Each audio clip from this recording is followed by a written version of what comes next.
কিয়ামত পর্যন্ত ওলামায়ে কেরাম প্রশ্নপত্র গোটা বিশ্ববাসীকে বুঝিয়ে দেবে। সুবহানাল্লাহ বলবেন না? তাইলে প্রশ্নপত্রের নাম কি? 30 পারা কোরআন। জোর বলেন কি?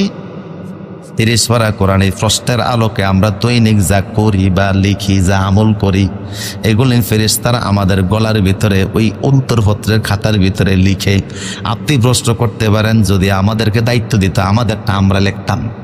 কথা কয় না? ফেরেশতাদেরকে আল্লাহ দায়িত্ব দিলেন কেন?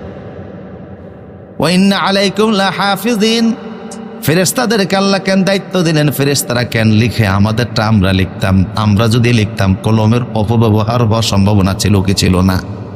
হ্যাঁ, কথা কন না? অপব্যবহার করতো একটা, লিখতো আর। এই জন্য আল্লাহ নির্দোষ নিষ্পাপ, ঘুষ খায় না, সুদ খায় না, হারাম খায় না, এমন একদল নির্বাচিত করলেন। এই ফেরেশতাদেরকে আল্লাহ লেখার দায়িত্ব দিলেন যে তোমরা বসে বসে লিখো। কিয়ামতের ময়দানে দেখবেন একটা শব্দ বাড়িয়েও লেখে না, একটা শব্দ কমিয়েও লিখে না, যে যেটা করে সেটাই সেখানে লিখিত আছে। হাসরের ময়দানে ফেরেশতাদের বিরুদ্ধে কেউ কোনো রিপোর্ট করতে পারবে না, অভিযোগ তুলতে পারবে না, সুযোগও থাকবে না, বিবেকেও আসবে না, কারণ তারা বাড়ায়ও না কমায়ও। এই জন্য ফেরেশতাদেরকে আল্লাহ দায়িত্ব দিয়েছেন, তুমি লিখে রাখো।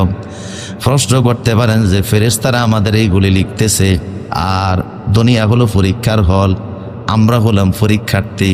এখন আল্লাহ আমাদের পরীক্ষার খাতা মূল্যায়ন করবেন কখন? আল্লাহ প্রত্যেকটা মানুষের পরীক্ষার খাতা মূল্যায়ন করেন 4 বার। সুবহানাল্লাহ বলেন, কয়বার?